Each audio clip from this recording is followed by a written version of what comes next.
All right, welcome back. We were talking about Bernardo del Galvez. He's the Spanish governor of New Orleans. New Orleans was one of their big ports. This guy's really important in Spain. He's been secretly smuggling, not really smuggling, just sneaking stuff to us um, out west. The Spanish obviously don't want to tick off the British and go to war with them, but they're willing to help us poke them in the eye as much as possible. Once Saratoga is over and the French, Spanish, and Dutch all sign alliances with us, he can start helping us openly.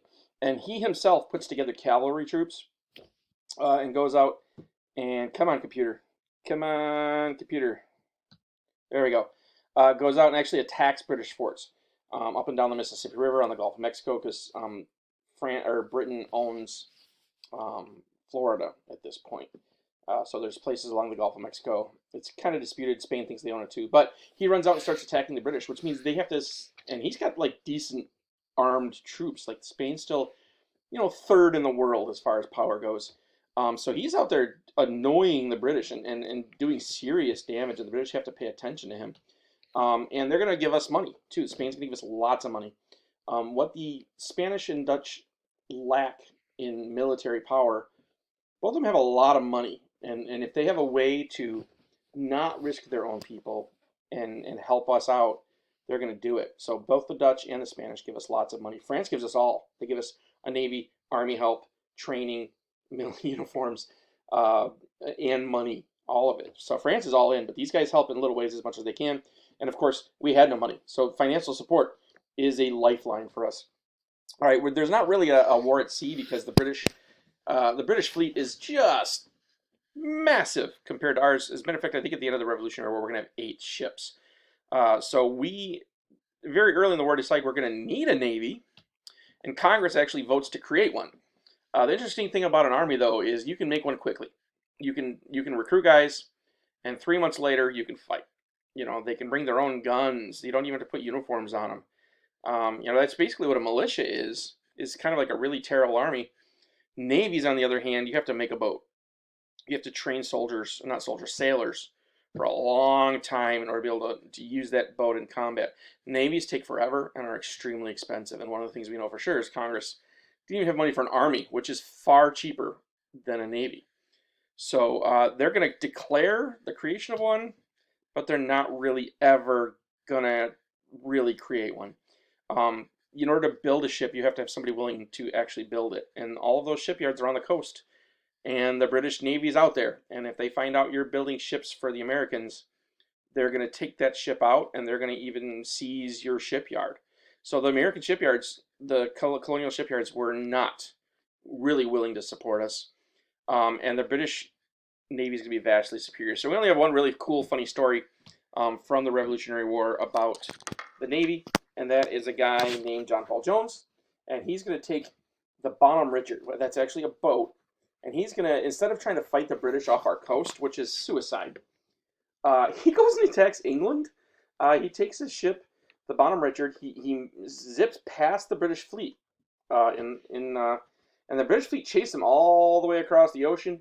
He gets to England. He starts attacking little coastal towns all the way around England, and just annoying the crap out of them. And this is really, really embarrassing for England. The strongest navy in the world has a small colonial freighter terrorizing its coast, and they can't do anything about it. And John Paul Jones is just such a superior Navy admiral that the British can't catch up to him. And eventually, he comes across a British galleon, which is like a little bigger than his, and he fights it. And he uses his smaller, faster ship, keeps moving around, and it's the Serapis. And off the coast of England, he fights them for hours. And eventually, he gets the British ship to surrender. So he not only terrorized the coast of England for months, but then he actually takes out a British ship. In the battle, the Bonhomme Richard takes so much damage that his crew steals the Serapis. So they leave on the Bonhomme Richard, they attack England, they corner a British ship. Meanwhile, they're evading England's navy the whole time, and they sail home in a British ship, a much bigger, better armed British ship. So this is of absolutely no strategic value. Like, we didn't gain resources or anything from this, but it's an awesome story, and it is super, super, again, embarrassing for the British, the greatest navy in the world. This guy leaves um, Boston Harbor and comes back a couple months later in a British ship with an American flag on it, and has a great story to tell. He's celebrated all over the colonies, and it's no strategic importance. But John Paul Jones becomes the first great admiral of the American Navy. He's buried in the Annapolis Naval Academy.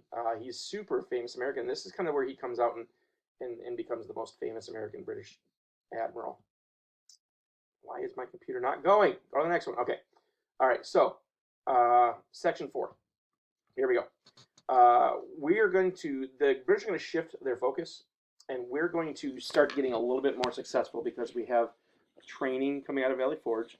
We got the help of the French, and the British aren't changing their ways, and we're learning how to fight them their way, but also fight our way, which they never adjust to. So we're more flexible.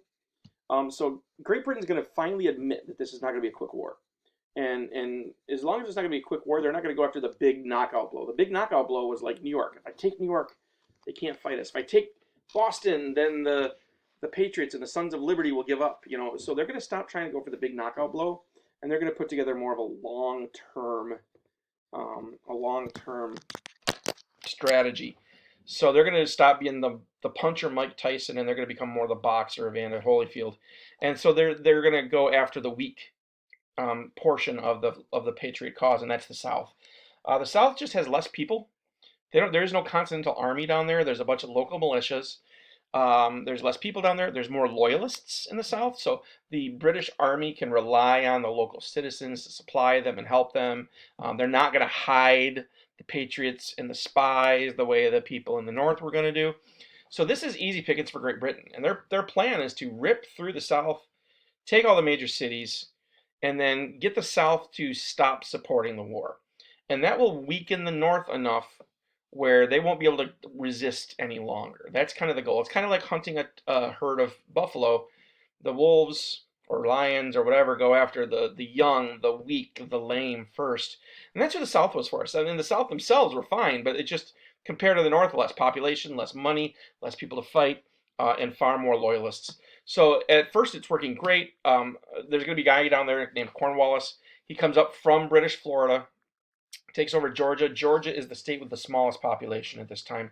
Even tiny Rhode Island had more people in it than Georgia. And this is Cornwallis. He's going to move through South Carolina. He's going to take one of the two major ports in the South, which is Charlestown. The other one is Savannah. And that's huge. He obviously has the help of the British Navy to do this. And it's going to be one of the few things that the British hold on to in the South over this time period. He keeps moving. He goes through North Carolina. Sorry, he goes through South Carolina, moves into North Carolina. Is meeting very little resistance. Local militias, no problem. He's ripping through the South with 13, 14, 15,000 men. And there's just nothing locally to compare to that. So he's untouchable. And then he hits North Carolina, and he hits the Swamp Fox. And the Swamp Fox, his real name is Francis Marion. And he's going to use the exact same tactics with different technology that the Vietnamese used on the Americans in the Vietnam War. See, this is what you do. If you have a tiny army, or you have way less forces, and way less materials, and way less everything compared to the enemy, you use what are called guerrilla tactics. And, come on, computer. There we go. Guerrilla tactics, and you'll notice that's not like the ape. That is Spanish for small war. The ILLA in Spanish means little, like tortilla is a small tort, a small cake. So this is little tactics, little war. Guerre is war, illa is small. So this is when you ambush the enemy and run. You set booby traps. You use your knowledge of the geography and the surroundings to always be able to run and hide. You attack their supply train because the army usually moves faster than supplies. So as the army gets farther and farther ahead, you sneak back and attack the few people guarding the supplies and steal all their stuff. You attack in the middle of the night. If they send 30 people out to grab water for the army, especially in the swamplands, there's not a lot of fresh water. Those 30 people never come back because you take them out. So the concept is kind of like a bunch of paper cuts. If you get enough paper cuts, eventually you'll bleed to death. And then we're doing little tiny paper cuts. And the guy is a genius. Francis Marion is his name. And his nickname is the Swamp Fox. If you've seen the movie The Patriot, first off, Patriot's a terrible historical movie. But Mel Gibson's character, Benjamin Martin, is fancied after Francis Marion. This guy used the swamps of North Carolina, South Carolina to his advantage. But there were a whole lot of people doing it. This guy was just the most famous. But a lot of these militias down there were using these guerrilla tactics. And it's just irritating the British because they expect you to fight honorably, and this is the opposite. They expect you to come out and fight. This is the opposite. And they don't know what to do. I mean, they're marching through the swamps in bright red coats. They're just sitting ducks for all this stuff. So his nickname is the Swamp Fox, and eventually we wear him away enough where it becomes worth it to send an army down. While they're doing that, though, the loyalists, those loyal to Great Britain, take up the loyalist cause and start punishing any city that is harboring these guerrilla troops.